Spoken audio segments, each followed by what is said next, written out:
ED enforcement directorate, जिसे प्रवर्तन निदेशालय भी कहा जाता है। प्रवर्तन निदेशालय एक बहु-अनुशासनात्मक संगठन है जो वित्त मंत्रालय के राजस्व विभाग का हिस्सा है। यह 2 विशेष राजकोषीय कानूनों, विदेशी मुद्रा प्रबंधन अधिनियम 1999 फेमा और धन की रोकथाम अधिनियम 2002 पीएमएलए के प्रावधानों को लागू करने का कार्य करता है। सीधी भर्ती द्वारा कर्मियों की नियुक्ति के अलावा निदेशालय प्रतिनियुक्ति पर विभिन्न जांच एजेंसियों, सीमा शुल्क और केंद्रीय उत्पाद शुल्क, आयकर विभाग, पुलिस आदि विभागों से भी अधिकारियों को नियुक्त करता है। आइए इस संगठनात्मक इतिहास के बारे में जानते हैं। तो इस निदेशालय की उत्पत्ति 1 मई 1956 को हुई, जब विदेश मुद्रा विनियमन अधिनियम 1947 फेरा 47 के तहत विनियम नियंत्रण कानून के उल्लंघन से निपटने के लिए आर्थिक मामलों के विभाग में एक प्रवर्तन इकाई का गठन किया गया। इस इकाई का नेतृत्व एक कानूनी सेवा अधिकारी द्वारा किया गया था। प्रवर्तन निदेशालय अधिकारी के रूप में आरबीआई से प्रतिनियुक्ति पर आए एक अधिकारी के अलावा विशेष पुलिस प्रतिष्ठान के 3 निरीक्षक दिल्ली मुख्यालय शामिल किए गए। वस्तुतः वर्तमान में इससे भारतीय राजस्व सेवा, भारतीय पुलिस सेवा और भारतीय प्रशासनिक सेवा के अधिकारी भी शामिल किए गए हैं। प्रारंभ में मुंबई और कलकत्ता में 2 शाखाएं खोली गई। वर्ष 1957 में इस इकाई का नाम बदलकर प्रवर्तन निदेशालय कर दिया गया और मद्रास में एक शाखा और खोली गई। निदेशालय के प्रशासनिक नियंत्रण को वर्ष 1960 में आर्थिक मामलों के विभाग से राजस्व विभाग में स्थानांतरित कर दिया गया। समय बीतने के साथ फेरा 1947 कानून को फेरा 1973 कानून द्वारा प्रतिस्थापित किया गया। 4 साल की अवधि 1973 से 1977 के लिए निदेशालय कार्मिक और प्रशासनिक सुधार विभाग के प्रशासनिक अधिकार क्षेत्र में रहा। पुनः आर्थिक उदारीकरण की प्रक्रिया के शुरुआत के साथ फेरा 1973, जो एक नियामक कानून था, निरस्त कर दिया गया और इसके स्थान पर 1 जून सन 2000 से एक नया कानून विदेशी मुद्रा प्रबंधन अधिनियम 1999 फेमा लागू किया गया। इसके अलावा अंतर्राष्ट्रीय एंटी मनी लॉन्ड्रिंग व्यवस्था के साथ तालमेल बनाते हुए prevention of money laundering act 2002 PMLA के अधिनियमित सन 2005-71 से प्रभावी कर प्रवर्तन निदेशालय को सौंपा गया। इसके अधिकार एवं शक्तियाँ। एक बहुआयामी संगठन की भूमिका में निदेशालय 2 कानून को लागू करता है। पहला, विदेशी मुद्रा प्रबंधन अधिनियम foreign exchange management act FEMA. यह एक नागरिक कानून है जो निदेशालय को अर्ध न्यायिक शक्तियाँ देता है। यह निदेशालय को विनिमय नियंत्रण कानून के संदिग्ध उल्लंघनों की जांच करने के साथ दोषी पर जुर्माना लगाने की भी शक्ति देता है। दूसरा, धन शोधन निवारण अधिनियम prevention of money laundering act PMLA. यह एक आपराधिक कानून है जो निदेशालय के अधिकारियों को अंतिम रूप से जांच पड़ताल करने, पूछताछ करने और जुर्माना लगाने का अधिकार देता है। यह कानून अधिकारियों को कालाधन के कारोबार में लिप्त व्यक्तियों को गिरफ्तार करने और मुकदमा चलाने के अलावा आपराधिक कृत्यों से प्राप्त संपत्तियों को संलग्न जब्त करने का अधिकार भी देता है। संगठनात्मक ढांचा।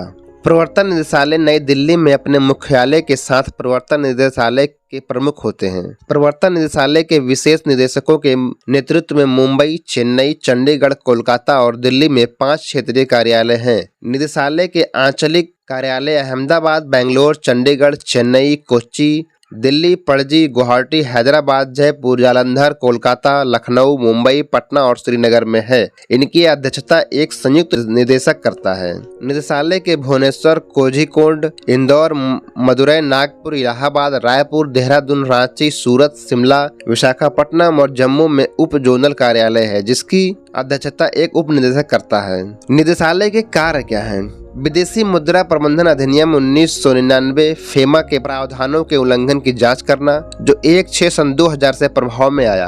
निदेशालय नामित अधिकारियों द्वारा फेमा के उल्लंघन के दोषियों की जांच की जाती है और इसमें शामिल राशि के 3 गुना तक जुर्माना लगाया जा सकता है। मनी लॉन्ड्रिंग निरोधक अधिनियम 2002 पीएमएलए के प्रावधानों के तहत, जो 1/7 सन 2000 से प्रभावी हुआ। धन शोधन के अपराधों की जांच करना, संपत्ति की कुर्की और जब्ती की कार्रवाई करना और मनी लॉन्ड्रिंग के अपराध में शामिल व्यक्तियों के खिलाफ मुकदमा चलाना। 28 कानूनों के तहत 156 अपराध हैं जो पीएमएलए के तहत अनुसूचित अपराध में हैं। निरस्त विदेशी मुद्रा विनियमन अधिनियम 1973 फेरा का 31/5 सन 2000 तक के उल्लंघन होने पर जारी किए गए सो कॉज नोटिस, जिसे कारण बताओ नोटिस भी कहा जाता है, का न्याय निर्णय करना, जिसके परिणाम स्वरूप जुर्माना लगाया जा सकता है। भगोड़े आर्थिक अपराधी अधिनियम सन 2018 के तहत भारत से भागे लोगों के मामले देखना। इस अधिनियम अधिनियम का उद्देश्य ऐसे भगोड़े आर्थिक अपराधियों को दंडित करना है जो भारतीय न्यायालयों के अधिकार क्षेत्र से बाहर रहकर कानून की प्रक्रिया से बचने के उपाय खोजते हैं।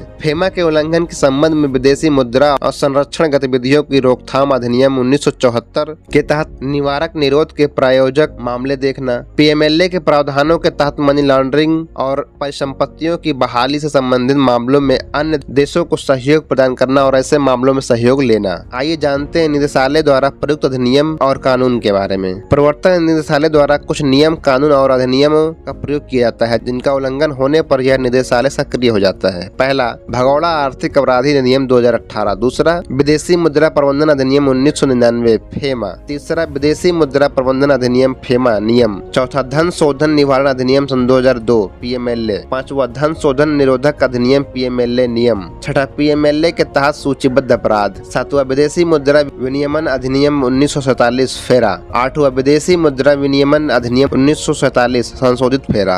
नवा, विदेशी मुद्रा विनियमन अधिनियम 1973 फेरा। विशेष अदालतें और सुनवाई। पीएमएलए की धारा 4 के तहत दंडनीय अपराध की सुनवाई के लिए केंद्र सरकार उच्च न्यायालय के मुख्य न्यायाधीश के परामर्श से एक या अधिक सत्र न्यायालय को विशेष न्यायालय के रूप में नामित करती है। न्यायालय को पीएमएलए कोर्ट भी कहा जाता है। पीएमएलए न्यायालय द्वारा पारित किसी भी आदेश के खिलाफ कोई भी अपील सीधे उस क्षेत्राधिकारी के लिए उच्च न्यायालय में दायर की जा सकती है। निदेशालय से संबंध कुछ अंतर्राष्ट्रीय संस्थान। प्रवर्तन निदेशालय द्वारा अपने दायित्वों के निर्वहन के कुछ अंतर्राष्ट्रीय संस्थानों का भी सहयोग लिया जाता है और समय समय पर उन्हें सहयोग दिया भी जाता है तथा यह निदेशालय निम्नलिखित संस्थानों से निरंतर संपर्क में भी बना रहता है। पहला, वित्तीय कार्यवाही कार्यबल। दूसरा, मनी लॉन्ड्रिंग पर एशिया प्रशांत समूह। तीसरा, मनी लॉन्ड्रिंग और आतंकवाद के वित्त पोषण पर यूरेशियन समूह एक, जिसे ईएजी भी कहते हैं। तीसरा, मनी लॉन्ड्रिंग और आतंकवाद के वित्त पोषण पर यूरेशियन समूह।